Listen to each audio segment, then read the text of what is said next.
Upload, ekrana gelen en tuhaf ama gerçekçi distopik geleceklerden biri olabilir. Ve şimdi Nathan Brown ve ekibinin hikayesi sona eriyor. 3 sezonun ardından Upload, 4 bölümden oluşan 4. sezonuyla final yapıyor. Diziye düzgün bir son şansı verilmesi harika olsa da yine de beklentilerin çok altında kalıyor.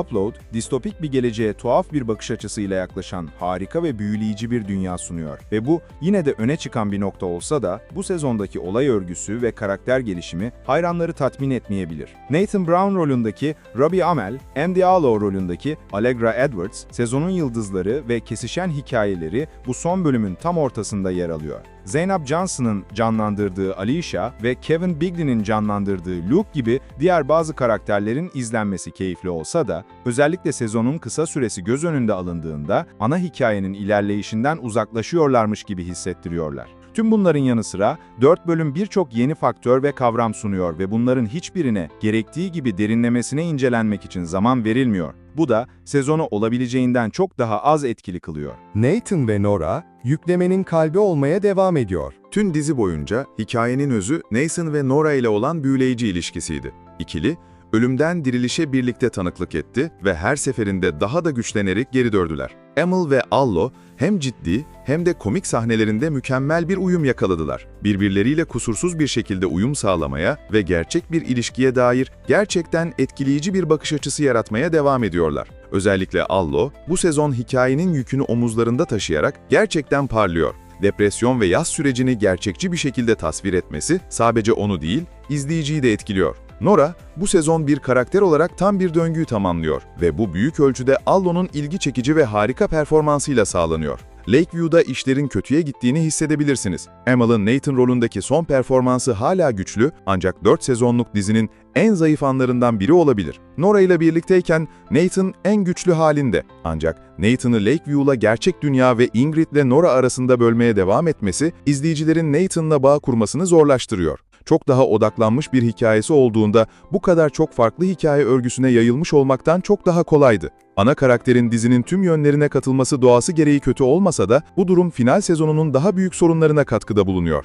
Upload, çok fazla yeni kavram sunuyor. 4 sezon boyunca Luke, Alicia ve AI Guy gibi karakterler çok daha büyük rollere büründüler. Bu durum her zaman dizinin lehine oldu çünkü tüm oyuncuları izlemek eğlenceliydi ve hem kendileriyle hem de daha geniş oyuncu kadrosuyla harika bir ekran kimyası vardı. Bu kimya 4. sezonda hala devam etse de dizi yalnızca 4 bölümde çok fazla şey yapmaya çalışıyor. Alicia neredeyse hiç hazırlık yapmadan yepyeni bir rol ve neredeyse tamamen yeni bir hayat üstleniyor. Yeni yolculuğu neredeyse tamamen kendi başına bir sezon veya en azından bir yan mini dizi olacak kadar malzemeye sahip, ancak bunun yerine izleyiciler hak edilmemiş hissettiren bir sona ulaşan yarıda bırakılmış bir hikayeyle baş başa kalıyor. Aynı şey Nathan'ın hikayesinin izlediği yol için de söylenebilir. Çünkü bazı büyük ifşalar neredeyse göz ardı ediliyor. Dizi, hikayeyi sadece bitirmek ve hayranlara bekledikleri anları yaşatmak için aceleye getirilmiş gibi hissettiriyor.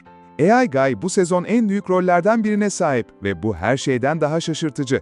AI Guy diziye her zaman eğlenceli ve keyifli bir katkı olmuştur. Upload dünyası ve gerçeklikle karşılaştırmaları hakkında derinlik ve yorum sağlamıştır. Yine de AI Guy'a çok sayıda yeni gelişme ve fikirle büyük ölçüde genişletilmiş bir hikaye verme seçimi en hafif tabirle kafa karıştırıcıdır. Upload 4. sezon tamamen AI Guy etrafında dönen en az 3 ana konsept tanıtıyor. Tüm uzunlukta bir sezon için yeterli hikaye var ve onu 4 bölüme yoğunlaştırarak ilgi çekici olmaktan çok son derece dikkat dağıtıcı hale geliyor. Tüm bu yeni fikirler bir tahtadaymış gibi hissettiriyor ve Upload'un arkasındaki ekip, daha seçici olmak veya ana karakterlerle daha bağlantılı farklı fikirlere odaklanmak yerine hepsinin dizide olması gerektiğini hissetmiş. Tüm bu yeni fikirler finalde diğer daha önemli karakterlerin kenara itildiği hissini veriyor. Ingrid ve Luke, hikayenin başından beri vazgeçilmezleriydi ve önemli anları olsa da sanki mecburiyetten orada bulunan arka plan karakterleri gibiler. Luke ve Ingrid sadece dekor olarak orada bulunmak yerine finale daha fazla dahil olduklarını hissettirecek daha büyük rollerden faydalanabilirlerdi.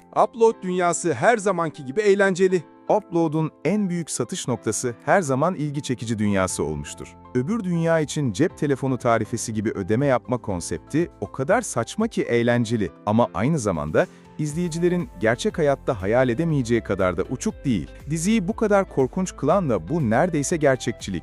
Bu gerçekliğin izleyicinin kendi gerçekliğinden sadece birkaç adım uzakta hissettirmesi. Bu fikir 4. sezonda her zamankinden daha güçlü ve şüphesiz en iyi yönlerden biri. Upload'un dünyası eskimiyor veya sıkıcı olmuyor. Aksine, hayranların şimdiye kadarki en yaratıcı distopik dünyalardan birinde yaşayacakları son yeni maceranın bu olduğunu bilmek üzücü. Nora, gerçek Nathan bizden asla vazgeçmezdi. Upload'un final sezonu bazı tökezleme noktalarına sahip olsa da yine de Lakeview dünyasında ve ötesinde iç ısıtananlar ve eğlenceli bir son macera sunuyor. İzleyiciler diziden sonundan tamamen memnun ayrılmayabilir. Ancak en azından karakterlerin geldiği noktadan memnun olabilirler. Oraya ulaşmak için yapılan yolculuk tamamen haklı görünmese bile. 4. sezon 25 Ağustos'ta Prime Video'da yayınlanacak.